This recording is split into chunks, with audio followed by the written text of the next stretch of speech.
Sir একবার চাপ দিতেই মা বলল, ও মা গো, মরে গেলাম গো, আমি আর পারছি না, ছাড়ুন আমাকে। হ্যালো বন্ধুরা, তোমাদের এই চ্যানেল এ স্বাগতম। আমি আজকে তোমাদের জন্য আরও একটি নতুন গল্প নিয়ে হাজির হলাম। আজকে ভিডিওটি পুরো দেখলে সবার টুনটুনি দাঁড়িয়ে যাবে।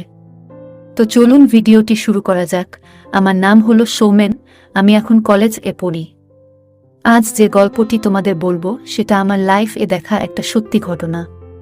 ঘটনাটা আমার মা ও স্যারকে নিয়ে। আমি আমার মাকে অন্য সবার মতোই ভালোবাসতাম আর শ্রদ্ধাও করতাম, কিন্তু যে দিন মায়ের অন্য রূপটা দেখলাম সেদিন থেকে আমার মায়ের প্রতি সেই শ্রদ্ধাটা আর নেই। আমার বাবা কাজের সূত্রে বাইরে থাকেন, মা আর আমি কলকাতায় থাকতাম। তার আগে আমার মা এর বর্ণনাটা দিয়ে দিই। আমার মায়ের নাম সুমনা, বয়স 35, হাইট 5 ফুট 2 ইঞ্চি মতন, একটু হেলদি, গায়ের রং মোটামুটি ফর্সা। অনেকেই আমার মাকে লাইন মারার চেষ্টা করেছে, কিন্তু কেউ কোনো দিন এই ব্যাপারে সফল হয়নি। আমি যে ঘটনাটা বলবো সেটি ঘটেছিল যখন আমি ক্লাস 9-এ পড়ি। আমাকে একটা টিউশন টিচার বাড়িতে পড়াতে আসতো। তার নাম শঙ্কর, বয়স আন্দাজ 50, দেখতে বেশ লম্বা চওড়া। উনি আমাকে আর্টস গ্রুপ পড়াতেন। আমি পড়াশোনায় ভালো ছিলাম বলে আমায় খুব ভালোবাসতেন। মাঝে মাঝে বেড়াতে নিয়ে যেতেন এবং ভালো মন্দ খাওয়াতেন। আমাদের বাড়ির পাশে স্যারের বাড়ি। স্যারের একটা ছেলে ও একটা মেয়ে আছে। উনার ডিভোর্স হয়ে গেছিল, কারণ স্যার এর আগে একজন ছাত্রীকে পড়াতে যেতেন। উনি পড়াতে গিয়ে ওখানে ও ছাত্রীর সাথে লুকিয়ে লুকিয়ে খারাপ কাজ করত। এই ওদের সম্পর্ক 6 মাস ধরে চলছিল, কেউ জানতে পারেনি। একদিন হঠাৎ ছাত্রী তার ঘরে বারবার বমি করে তার মা বাবা ডক্টরের কাছে নিয়ে যায়। ডক্টর তাদেরকে বলে যে তার মেয়ে প্রেগন্যান্ট। তখন তাদের মাথায় যেন বাজ পড়ল।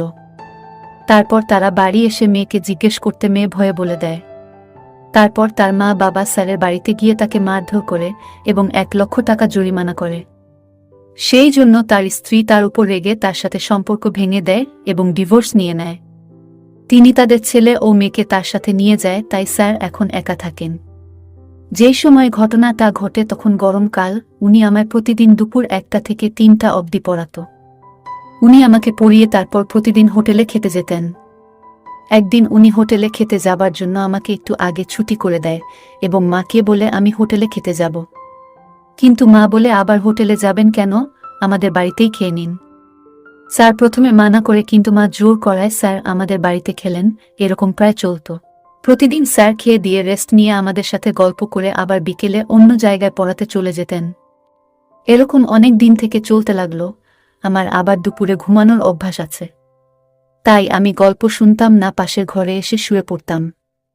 বেশ কয়েকদিন এরকম চলার পর একদিন আমার শরীরটা খুব খারাপ করে। মাকে দুপুরে খেতে দেওয়ার টাইমে শরীর খারাপের ব্যাপারে বলি।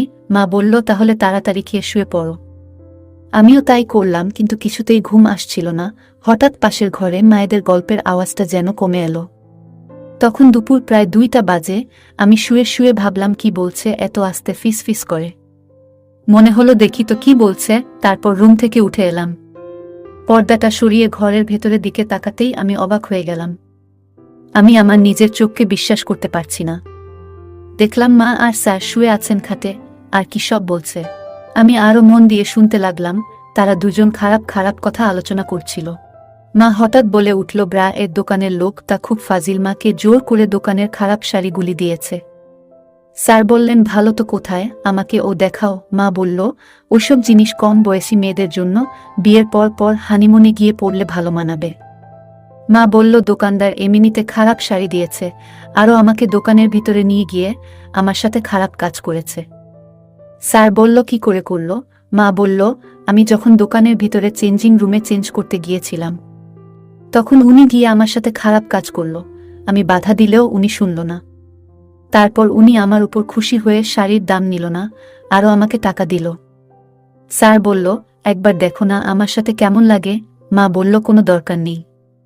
কিন্তু স্যার কিছুতেই ছাড়ার পাত্র নয়। মাকে বোঝাতে লাগলো, দেখো, এক খাবার রোজ খেতে কারোর ভালো লাগে, মাঝে মাঝে পরিবর্তন দরকার। আর দেখো না, তোমার স্বামী তো সব সময় বাইরে থাকে। তোমার ও তো জীবনের শখ আহ্লাদ আছে, তোমার ও তো চাহিদা আছে।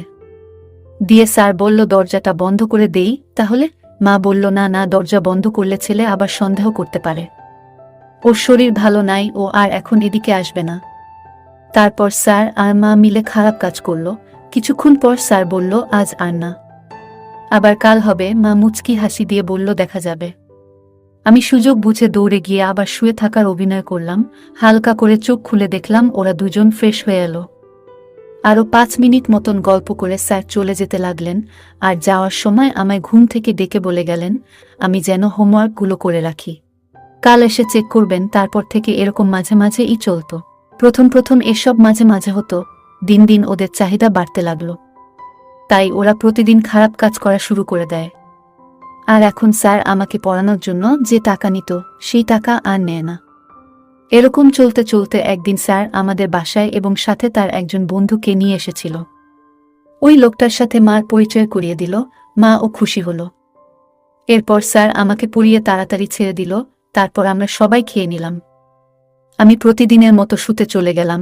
মা আর ওরা দুজন গল্প করার জন্য রুমে গেল। আমি চুপি চুপি গিয়ে পর্দার আড়াল থেকে দেখছিলাম ওরা কি করে। ওরা রুমে গিয়ে খাটে বসল। স্যার বলল, এতদিন আমরা দুজন যা করছিলাম এখন থেকে 3 জন মিলে করব। মা একটু ভয় পেয়ে বলল, তা কি করে সম্ভব? স্যার বলল, কিছু হবে না, আমি তো আছি। মা ও লোকটাকে দেখে ভালো লেগেছিল, তাই মা আর কোনো উপায় না দেখে রাজি হয়ে যায়। তারপর মা ওদের দুজনের চাহিদা মেটায়, ওরা দুজনও মায়ের চাহিদা মেটায়। ওই লোকটি মায়ের কাজে খুব খুশি হয় এবং মাকে অনেক টাকা দেয়, এতে মা ও ভীষণ খুশি। মা একদিন স্যারকে রাতে পড়াতে আসতে বলল। স্যার রাজি হয়ে গেল। যথারীতি সন্ধে 6টায় স্যার এলো। আমি ড্রয়িং রুমে বসে বসে পড়ছিলাম। স্যার এসে ওখানে বসল। মা 2 কাপ কফি করে নিয়ে এলো। তারপর কফি নিয়ে এসে দুজনে খেতে খেতে গল্প করতে লাগলো। স্যার নানা কথায় মায়ের প্রশংসা করতে লাগলো। মা মনে মনে খুশি হলেও বুঝতে দিল না। স্যার আমাকে পড়াশোনার ব্যাপারে প্রবলেমগুলো জানতে চাইছিল বারবার। তারপর কফির কাপ দুটো মা রাখতে গেলেন, কিন্তু কিচেনে ঢুকে হঠাৎ জ্বলে পা লেগে স্লিপ করে পড়ে গেলেন। সঙ্গে সঙ্গে চিৎকার করে উঠল আর স্যার দৌড়ে গেলেন। আমি তো ভ্যাবাচ্চাকা খেয়ে গেছি। আমি বসে বসে পড়তে লাগলাম। মায়ের ওঠার মতো ক্ষমতা পাচ্ছিল না। স্যার আমার মার হাত দুটো ধরে তোলার চেষ্টা করল। তারপর স্যার মলম লাগানোর নাম করে মায়ের সাথে খারাপ কাজ করল। এইভাবে চলতে লাগলো। তারপর ক্লাস 10-এ উঠে আমি স্কুলের স্যারের কাছে টিউশন নেব বলে ওনাকে ছাড়তে বাধ্য হলাম। তারপর থেকে উনি আমাদের বাড়িতে আর কোনো দিন আসেননি। যাই হোক বন্ধুরা, আমাদের আজকের ভিডিওটি এই পর্যন্ত। ভিডিওটি সম্পূর্ণ কাল্পনিক, শুধুমাত্র আপনাদের বিনোদনের জন্য বানানো হয়েছে। দয়া করে কেউ সিরিয়ালি নেবেন না। যদি আমাদের ভিডিওগুলি ভালো লাগে তাহলে লাইক, কমেন্ট এবং শেয়ার করুন। আর সবার আগে ভিডিও পেতে আমাদের চ্যানেলটাকে সাবস্ক্রাইব করুন। সবাইকে ধন্যবাদ। বন্ধুরা, কালকে একটি দারুণ ভিডিও আসতে চলেছে, তাই সবার আগে ভিডিও পেতে চ্যানেলটি সাবস্ক্রাইব করে পাশে আসা বেল আইকনটি অন করে